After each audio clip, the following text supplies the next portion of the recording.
Are we there, are we? Well, welcome to Sweet and Sour. Coffee time right at the beginning. You know the routine. Yes, another Zoom from home episode. COVID's got something to do with it. But in Western Australia, we're still celebrating because everything's open. Not so in Melbourne at this point in time. Just the nature of the beast. Mark McGowan's got everybody spending and everybody's happy here in WA. He's got a 91% approval rating. But we'll talk about that some other time. But we've got terrific guests for you tonight. Margy's here. She's back from the Camino Trail this year. She didn't go anywhere this year. Strange that. Alex is here. She's put her paintbrushes down for the time being. Bid's running all the way in from Esperance. And Harry, the Intrepid, he was in Albany last time. I don't know where he's dialing in from this time. And we've got a whole series of terrific letters. Oh, some even saying, perhaps COVID is not real. More conspiracy theories here with you at Sweet and Sour. Park your backside on the couch, because baby, grab a coffee. It's time for Sweet and Sour. Thanks for joining us. Got a problem, big or small, would a miracle be nice? Our motley crew is back, churning out advice. You might even laugh a bit in the following half hour. Park your backside on the couch, cause baby it's time for Sweet and Sour. Right here on Sweet and Sour. Pour some sugar on there, baby. It's time for Sweet and Sour. How's about some chili? It's time for Sweet and Sour. Yeah. Good evening, everyone. Welcome to Sweet and Sour. Lovely to have your company for another fun-filled half. Well, it doesn't have to be half an hour now. We're on Zoom. Say hello to everybody. Hello, Harry. Hello, Bid. Hello, Alex. Hello, Margy. Hi, everybody. Hello, Margy. Hello, Alex. Hello, Bid. Good to see everyone. Good to see you, Harry. Thank you. You too. Bid, where are you dialing in from, sir? Me? I'm Yeah. dialing in from beautiful Esperance, which is, I reckon, what God created last, because, you know, he made all the mistakes and then he made just this perfect place called Esperance, and it's fantastic. Harry's close, but no cigar. Well, where are you, Harry? Last time you were in Albany. Now? I'm in beautiful downtown Victoria Park. Oh, I thought you were still in Albany. Sorry. Next Well, week. you were far more colourful last time we saw you, Harry. Now you're all in black. That's it. Beautiful, No, Margy. all good. Beautiful, Margy. Hello, my darling. This is the first time you're joining us on the Zooms, Sweet and My Sour. first Zoom, that's right. And I'm loving it, actually. I haven't done Zoom before because I use House Party usually, but I'm happy on Zoom. It's all good. Alex showed me what to So do. this is your very first Zoom. Yeah, because all of my Wow. work is done on House Party. I don't know why. I think you can get, I don't really know. I think you can have bigger numbers on that or something. I don't know. But anyway, that's what. Alex, what's House Party? Hey? What's House Hi. Party? Oh, yes, I've done House Party. I think House Party you can have so many people, but on Zoom you can have up to, I think, 99 or 100. Wow. How would anybody hear themselves think? I don't know that many people. It's hard enough for 6 or 7. Goodness me. Speaking of 6, Travis, are you somewhere in the background there? Where are you, sir? Here he is. I can see the little. Hello, Travis. Hey, Ever Trevor. faithful Travis. Travis will be doing our Your Say segment. How many have we got? We got 3? Yeah, we got 3. 1 for each question. All right, there you go. All right, good stats, good questions. Yeah, not bad. Beautiful. All right. And how have you been in lockdown, sir? Well, we're not really in lockdown. Only Victoria's in lockdown now. And, you know, we've Only got border partial. closure. Yeah, pretty much Partially. situation normal. Normal situation, normal. All right, sir. We'll talk to you a little bit later. We've got letter 1. Bid, I'm going to impose on you to do some letter reading tonight. Are you going to use your former journalist voice? That beautiful voice. I will. Yeah, thank you for that. Look, letter 1 comes from Ben from Floriat in beautiful WA, the winds of change. Ben says, I'm 36 and COVID-19 has seen me moving back in with mum and dad. To move back in with the olds is apparently a big no-no at my age. I've been in the real estate business for the past 10 years. Looking at the growing trend for a smaller and smaller number of occupants in a home, I see the reason for so much loneliness and depression. We humans need the company of other people to feel connected. But as economic sheep, Ben's words, not mine, with a group mentality, we apparently have the greater need to have our own kingdom, all because we've been brainwashed that it's normal behaviour to own your own. Well, it's not normal, says Ben. It's economically driven behaviour that is just out of step with the real needs of all of us. And now that the economy is collapsing because of COVID-19, maybe we'll understand our basic human requirements rather than focus on being economically driven and accepting the misplaced values of our out of balance materialistic society. So really, folks, says Ben, any valid reasons I shouldn't move back in with my folks on a permanent basis, even if I partner up, nudge, nudge. Pete, you're king of the real estate castle. What do you Move back in, Ben. Move back in, Ben. You need your mum and dad to look after you. Move back in. How old was he, Bid? Did it say how old he was? He's 39. He's 36. I'm sorry. 36. 36. He's 36. 36. See, that was right the first time. Look, I think is that what's going to happen now? People are going to start moving in with their olds? I think what's going to happen is that the houses have been quite big. Most people have built very large houses, and then all the kids have all moved out. And what's happened as they've got older, they're probably going to move back in an average size 4x2 in most suburbs. You could live in one corner of the house, and you probably might not even see your parents again. You know, so that's going to change. And I think that one of the other things that might change is we might have more of community housing. So we might have a group of smaller houses, and then we might have a community kitchen. So you actually have a hub that you all congregate in, but you actually got smaller houses that you go back to. Things are changing. There's going to be disruption. Things are changing. So you do see COVID as a catalyst for real estate change? Yeah, look, I think that what's happening is that as the population continues to grow, and obviously with all the incentives that are out there at the moment to stimulate the economy as well and to get housing going, there's always going to be disruption. Something's always going to change. So we're going to go away from years ago we had the quarter-acre block, then we went down to a smaller block, and now you get down to about 250 square metre block. It's just change. It's just getting used to something that you're not used to. You know, it's something different. As I said, it's not that bad. At least, Ben, you can move back into your parents. You've got the safety of a home there, an environment there. A lot of people don't have that safety net. Yep, a lot of people don't have that. Do you want your kids to move back in with you? Oh, look, you know what? Half of me probably does. I think that would actually be really gorgeous, and I miss them every day that they're not here. But at the same the other half? Well, you know what I think? There's a nest, and in every bird's nest, the baby birds live in the nest with the mum and dad, and eventually, you know, they stand on the edge and they fly off. They come back and they fly off, and they come back and they fly off. They do it 1,000 times, and then one day they fly off and they make their own nest with their own partner. And I don't think that that's so bad. I mean, you know, council bylaws and things like that mean that you can't literally, you know, build a house to accommodate 5 families. I think they protect all of us against those things. So at the moment, you can't actually sort of set that up. But you can live with your family, or you could actually live with your friends. I mean, there's nothing to stop you rocking in with 5 of your friends and all living together and creating a shared environment. So I think in our system, we actually have a lot of choice. But for me, I actually think that it's quite healthy to find your own feet and, you know, set up yourself. It doesn't have to be on your own, and it doesn't mean you have to be lonely. Okay. Alex, you've been looking for a new place of your own for a little while. Would you consider moving in with someone else at this point? Yeah, no, it'd be good. I mean, yeah, Margy. Now that'll be a party house. Yes, I have been looking for about 6 years for a house, because I live in a complex and it's 90 metres square.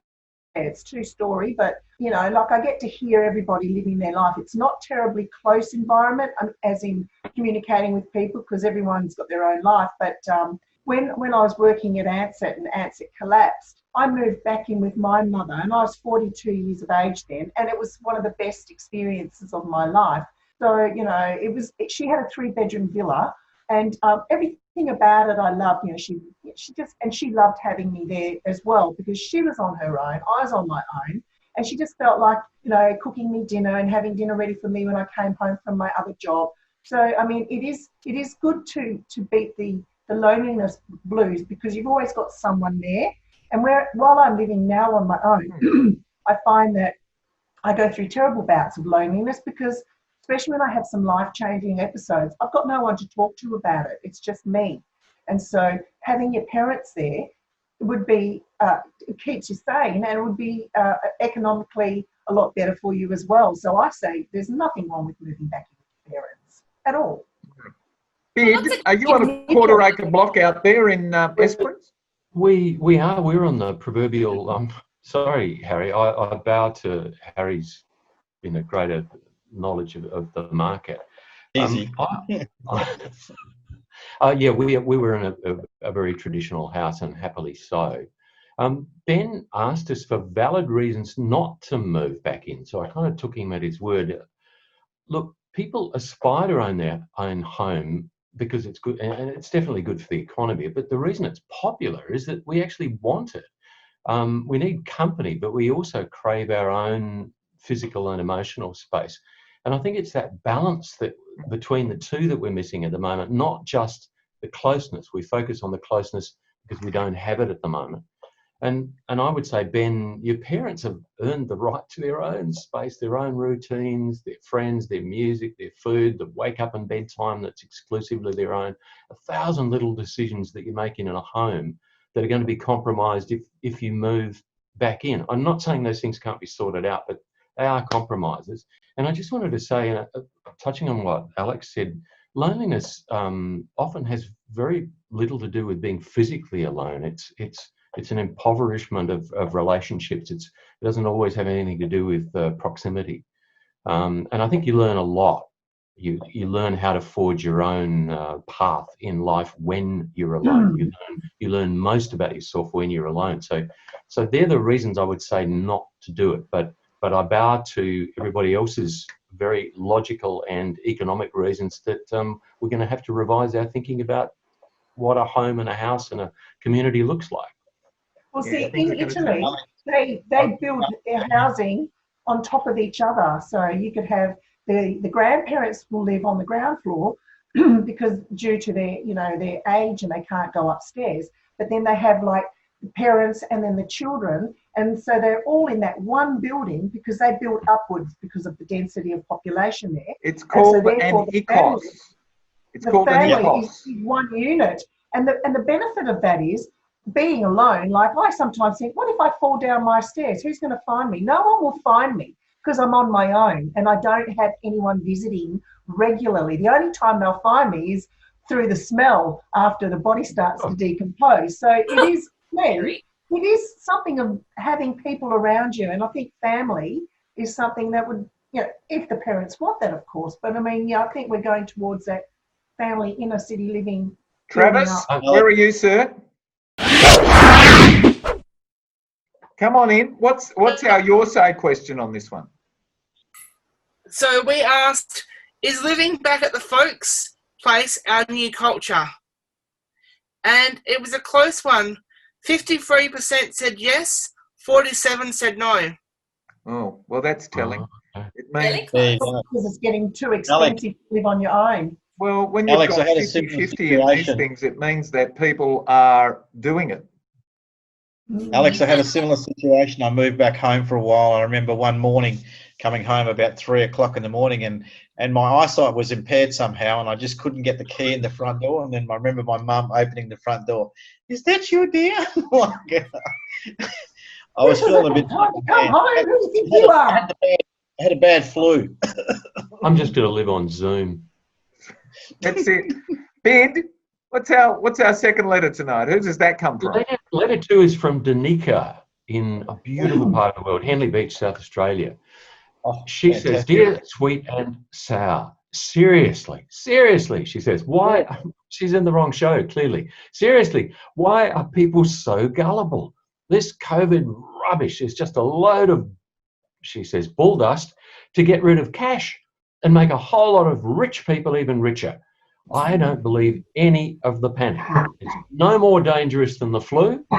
For some reason, said Alex coughing, but we've put all our rights to the side and locked down and stopped travelling while who knows what's happening around the world that we're not meant to see. Wake up, world, says Danica. We're all being conned and robbed. A conspiracy theorist has written to us, and geez, they've got a lot of currency around the world, haven't they? Especially with the media services who appreciate their antics at a time when there's very little other news going on around the world, and it helps them sell space. Alex, what's going on here? Do you believe Danica's view? It really grinds my gears when people say, oh, conspiracy theorists. What if it's the truth?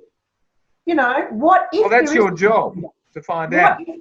What if there is an agenda and this is the truth? You know, like, as I was saying to you guys earlier, I had a sore throat for 4 days, like a real sore throat. And then that developed into a cough. So I've been coughing for about 2-3 days now. It's a really deep, guttural cough. But 2 years ago, last year, it was, oh, you're getting a chest cold. Now, oh, you could have COVID. You need to go to a COVID clinic and get tested. I mean, I'm not. I just think I've had this before. I know what it's like. You know, I don't have COVID. But I kind of think, you know, you never know what is going on in the world. And maybe there is something that we don't know as individuals that's going on, because it's just, to me, I think it's a little bit too much at the moment, how everyone's got masks on everywhere they go. You're not allowed to stand close to them. And it's like, well, I don't know. I'm kind of there with you, Danica. I always question things. I'm not like a sheep that follows, and I always have walked to the beat of my own drum. But I kind of think there is something about it, and we will never know because the government won't let us know everything. Well, our job is to actually go and try and find out, not to be seduced and leave it at that and suggest, okay, there is something else happening. Because half the time, there's nothing happening except media stories. But the other half of the time, there is something. Where there's smoke, there's fire. But pandemics are pretty rare. We've not had one before. Gary, I'd like to let's bring Bid in, because he's also got a similar perspective on a lot that we're sold in the media. And having worked in the media, he's got a good perspective. I love a good conspiracy theory. Ask anyone. I don't believe that Lee Harvey Oswald acted alone. I think a team killed Kennedy. I think aliens probably. I believe Elvis isn't dead. I mean, clearly he's alive. He's hugely overweight. He's working as a Presley impersonator at the Pier Hotel in Esperance every Friday night. But this one, COVID, are you serious, Danica? I mean, that conspiracy, I'm sorry, makes about as much sense as Charlie Sheen giving blood. Globally, there are about 1 million people dead and rising, 33 million cases, 213 countries. Pretty hard to cook that one up, I think. Previously healthy young people suffering really mysterious, long-term debilitating symptoms long after recovering from allegedly mild cases of COVID. So blah, blah, blah, blah, blah. You've heard it all before. I won't go on. Much more learned people. I think this one's for real. I think it is more dangerous than the flu. And I can't for the life of me, and I absolutely bow to Alex on this one and to Danica. It's almost always about follow the money. Who's making a buck from this? Yeah, obviously. I cannot see how anybody's making a buck from this. So I would have thought the elite. I would have thought the elite are pushing for business as usual and losing money at the moment. But anyway, over to Harry. Yes. Who's making money out of this? Look, Anyone? obviously. Sorry. Anyone? Oh, look, I think that the research companies are definitely getting funding here, and I think look, as well, they're you all can understand that though. Scrambling to try and come up with a vaccine. Obviously, the 4 top tech companies have done very well. Amazon, obviously Microsoft, and Apple, and Uber, and all that sort of those companies have done very well in that sort of disrupting environment, because everyone's cocooned back home, can't go out, so they're all shopping online and using. We were all Skyping 8 months ago. Now, who uses Skype? Yeah, or Facebook Messenger or whatever. But so that's the thing. So, but look, the thing is serious. It is a serious disease, and the thing about it is that side effects, and I think that's what Bid said before. You don't know the side effects, the repercussions after having it, and all the other things, and everyone's entitled to their theory about conspiracy theories or whatever. I'm saying in my mind that it's actually a real virus and it is highly contagious, and if we don't do something about it, we're going to not be able to go back to normal for a very, very long time. It is a new virus, just like SARS came in and bird flu. It's always something new that's going to come in. But I'd like to know how many people, every time we hear someone's died and they go, oh, so many people died there, 70-year-old, 80-year-old, 90-year-old in nursing homes. I'd like to know what the figures were before COVID came in, how many people actually died in nursing homes from, getting a flu or getting pneumonia.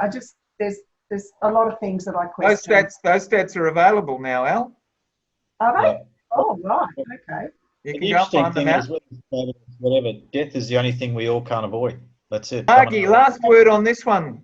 Oh, you know what? I am a bit riled up about this because I actually think it's really disrespectful to every single person that's lost someone, everyone who had to wrap a family member in a sheet and drag them onto the pavement, for every doctor that worked, tirelessly, for every nurse that cried over every dead person.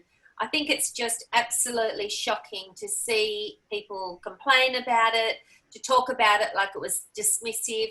I think we are very lucky here. It's given us a false impression, but believe me, the streets of Italy, when they were at the point where young, healthy people were literally being wrapped in sheets and dragged out of their houses and put on the paving, hoping that they would be picked up tonight, amongst the neighbour and the neighbour 2 doors up and 2 doors up from that. And this is not one country, this is around the world. So for me, there are some companies that have actually benefited from this time, but that's not because they were part of a conspiracy. They just happened to be the right product in the right market, and that actually helped them boom. So I've nothing against a company that during this period has done really well. What I actually have a great problem with is people that are actually discounting the suffering that other people have had during this time. I haven't had that suffering. I've been really lucky. My parents are still alive. Touch wood. Not yet. Touch wood. Not wood. Yeah. But you know what? Had my family been affected by this, had my, sibling passed, had my child passed, have I, all of a sudden, do I feel like that? And am I that dismissive? I don't think so. So I'm really sorry. I'm actually on a different team. I think I'm very much against the people that are saying it's conspiracy. You know what? Go to an ER, go and stay, for a long period of time. I'm not talking about here in Perth where we are on top of the problem. I'm talking about countries that are really suffering. Go and sit with them for an afternoon and see how it feels. Travis, what question did we ask our public to participate in? We asked, is COVID-19 just a load of rubbish? And the answer is pretty obvious. 98% no, 2% yes. Wow. 2%. So, yeah. 2%. God, you'd want results like that in an election. If you magnified that across the planet, though, with almost 8 billion people, 2% is a lot of people who believe it doesn't exist. They have the luxury of thinking that. Goodness me. Now, Trav, what do we do if people want to write into us? Mitch, here's how they can get in contact with us here at Sweet and Sour. Connect with Sweet and Sour online. Head to our official website, sweetandsour.net.au, to catch up on past episodes. And while you're there, why not send us a letter? Plus, don't forget to like us on Facebook and follow us on Twitter and Instagram. And make sure you never miss an episode by subscribing to our YouTube channel. Last letter for the evening, Bid. Are you ready to go, sir? Letter 3 from Lester in Camberwell in Victoria. What are we coming to? This younger generation are just learning how to become more and more people unfriendly and looking for ways to be just that, despite what we're all going through around the world at the moment. I was brought up in a well-mannered household, and I was taught to shake hands with people on meeting and on departing. Now, I'm happy to elbow bump. I was in a government department yesterday and I was being attended to by a young lady wearing her face mask who didn't seem too much to be enjoying her role dealing with the public, as she didn't show any appreciation or shred of pleasantness the entire time she served on the counter with me or any previous person. She was efficient and thorough, I must admit, but when I went to thank her and put forward my elbow to bump with hers, she looked at my arm, then back at me, and asked in a very offended manner, "Why do you wish to assault me? I'll have to call my supervisor." I was so appalled and shocked. I said to the supervisor that they had all my details. If they wanted to press charges, they knew where to find me. What did I do wrong here? From when did wanting to elbow bump constitute something so politically incorrect? What is it in the mind of young people today? What have they learnt? Please let me know if I'm out of step. I'm still in shock. That's Lester from Camberwell in Victoria. Keep talking, Bid. What do you say to Lester, sir?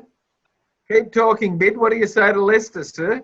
Oh, look, I'm sorry I bang on about this. PC is a cancer. It's thought crime on some sort of Orwellian scale. And in so many cases, not just in the young, it breeds this entitled, disconnected person who's not actually prepared for the world as it is, the real world as it actually is. By all means, let's work to make it better, please. But in the meantime, pretending or legislating or mandating that we do certain things, say certain things, is just a nonsense. Life is not about the cards you're dealt, it's about how you play them. We don't all get given the same breaks. So cut a long story short, we're teaching people that they enter this fair world, this level playing field, and that whenever they voice their opinion, it's always going to be heard and valued. That is not the world we live in. We're not doing them any favours by pretending it is. It just leads to endless loops of "I'll call my supervisor," or I know this is my hobby horse, and no, Lester, I don't think you're out of step. I think the world has missed a step. Agreed. If it's not about helping people, it's way out of step. Margy, what's your view on this? You ever been confronted with that sort of customer behaviour? Look, there's all sorts of things flying around. Look, I think at the moment we're in a frazzled time. People aren't perhaps at their best, because different people deal with different stresses in different ways. But I think, when I was younger, things would happen and that political correctness was just taken in a bit of a stride. I mean, Alex, I'm sure you came across it a million times. Harry, Beard, you're just in your normal life running and someone says or does something. You actually choose to either make a big deal of it or just let it sort of fly past. Personally, I think we're in a better life when we just let things just go away. And this, political correctness, I think, has gone a little bit mad. But I do think, for me, I think manners and etiquette are everywhere very, very, very important. So, in this case, that young girl just missed the whole, gist of being polite, really, I think. I do notice one thing when you often go into a shop, and it's sort of probably a bit harder to show here, but, you often go into a shop and the girl at the counter is on a computer. And so you're standing in front of her, but she's actually like this. So she's typing away, looking down, and you're standing in front of her. So I often will try and chat to her to actually entice her to lift her eyes up and have a bit of a look at me, and we can actually have a conversation like that. So, in our society, we are very much about eye contact. And if you don't make eye contact, you're actually quite rude. And certainly touch. We're in a world that we used to be very comfortable with touching. Not over touching, Gary, but touching. And so, being in this circumstance where, she's meant to do an elbow, maybe she's not in line with those sort of new steps for the COVID, era. But, in my day, you could hug someone. Now you can't hug, and now you've got to hit. So I think it's a moving platform. Yep. Al, is it a generational thing? Are people who are, just to draw a line, above 40 more understanding of the needs of others, and people who are under 40 have yet to fully understand that that's what we do on the planet. We look after others.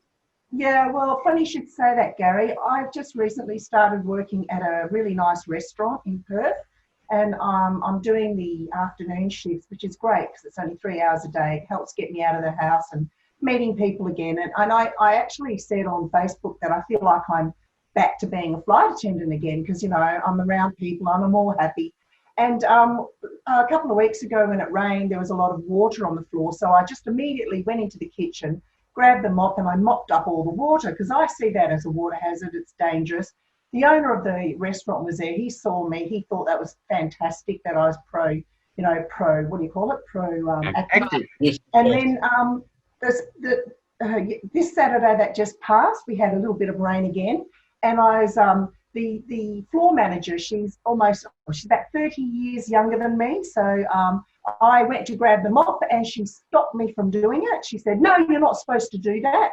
And then another time she told me, like, I went up to the same group and I said, "Oh, I noticed the lady didn't have a plate and a napkin and cutlery." And I said, "Oh, would you like, I'll just get you your plate and cutlery," because it was on 2 tables away where the other girl just left it. And I went to give it to her and I said, "Oh, would you all like one?" "Oh, yes, thank you." And I just went that little bit extra to give them the plate. She stopped me coming back. She goes, "That's not your position. You're not supposed to do it. Don't do it again." And I was just like flabbergasted because my customer service skills is all about doing that little bit extra, making people happy and enjoy their time there. And today's youth is not my area. You shouldn't be doing that. And it's their attitude about, "Oh, it's not me, I shouldn't do that." And unfortunately, that's the way they think. And it just made me really angry. Like I went home angry that on Saturday because I enjoy doing that little bit extra, and I find that the youth of today can't be bothered. Like it's just, I think they're what's that word when they're entitled. They're entitled today because everything they've learned is on screen. It's not face to face. It's not talking to someone. It's all this, and there's a lack of communication. What's in the head of someone who stops customer service happening? I'm going to come two parts to the question. I'm going to answer with 2 parts. First of all, in Alex's case, what's happened with hospitality is people take orders, but they don't understand hospitality. They don't understand the experience of hospitality, of how what Alex was doing was actually hospitality. You're a customer, you've come in to have a meal, you need a side plate, you need a napkin, you need a knife, you need a fork, would you like me to top up your order or whatever? That's being hospitable. An order taker comes up and just goes, it's about the experience, isn't it? That's it. How many places do you go into where once you order your meal, actually come back and do a meal check after your meal's arrived? Very few. That's hospitality. You ordered that, sir. Were you happy with that? How'd that go? So and Alex, you've raised a very, very good point. And that's your maturity in hospitality. Because of where you've been taught and trained, you've actually taught and trained to be in that hospitality. Well, that's the answer. But see, this place has got a bar and grill and a restaurant. And the bar and grill, you don't give them service. Yep. You just take the food there. You don't do anything else. Just give them the food and that's it. Yep. So getting back to Lester is that, look, you bumped a hand. You didn't mean to. I didn't hear you say that you apologised. And some people are a bit freaky with what's going on at the moment. So you actually violated her space, albeit unintentionally and albeit an accident. I get all that. But there was no, "I'm sorry, I didn't mean to do that. If you do want to call your supervisor, please call it. I'm happy to explain it to them." And that's where I think that what's also happened is people have just lost that little bit of humanity around just being polite. I didn't mean to bump into you. Bang. That's what I'm enjoying. One of the things from COVID is the social distancing in the supermarket is fantastic. Everyone steps away from you. You're not fighting with the crowds anymore. So, Travis, where are you, sir? Come on in. Yep. Question did we ask our people? So we asked on your say, have millennials become resentful and discourteous to older people? Millennials. Okay. Because of the pandemic. And 31% said yes, 69% said no. Yeah, fair enough. I wonder how many millennials actually answered that question. Considering it was on Facebook, probably a lot. Yeah. It's a bit sad that we're attacking just them, though, isn't it, really? I could add a couple more to the list. Of course, goodness me, I have to deal with some cranky old people that come into my business. And half the time I'm one of the cranky old people. Goodness Yeah, me. but you know, if you give someone a smile, you go up to someone and you smile and go, hello, my name's Alex, I'm here to, I mean, they respond back to you with a smile. And that's what I've noticed, you know, and I enjoy from that because they're having, it's you smile at someone and they're going to feel good. I have Absolutely. noticed, though, that if you smile at people, some people don't quite expect a smile or a good morning or a good evening or whatever, and you startle people now. It's a funny Yeah, thing. they can be thrown by it. Usually Yeah. millennials. Millennials don't say good morning, don't say good evening. No, In if the you main, smile at I a think millennial, they'll think that most you're of them mad. can't even see you because they're on the phone walking along and almost get run over. And I've almost done that so many times because of their indulgence in the phones. But anyway. So you know what the trick there is, Gary. As they walk towards you, you go, and you just watch them go like that. I'll try that, H. H, we've got to go. Say goodbye, sir. Bye. Goodbye, sir. Goodbye, sir. Bid, thank you for reading the letters tonight. It's a pleasure. Fantastic. Bye-bye. Bye-bye. Margy, Bye. thank you. Thank you for joining us on Margy, Zoom thanks for for your the first video. Zoom experience. Yeah, it was fun. Thank you. Good on you. Alex, I saw you sitting there stroking your pussy the whole episode, and I thought, I'm not going to make a comment. Harry Oh, did. thank you. Harry started stroking his as well. Travis, thank you, sir. We'll see you again next week. Will Well done, do. Trav. You all. And See you now, guys. good night, Bye, everybody. Chad. See you We're soon. staying on. Bye-bye. Bye. Staying on. Bye. Chat. It's time for Sweet and Sour. Right here on Sweet and Sour. Pour some sugar on there, baby. It's time for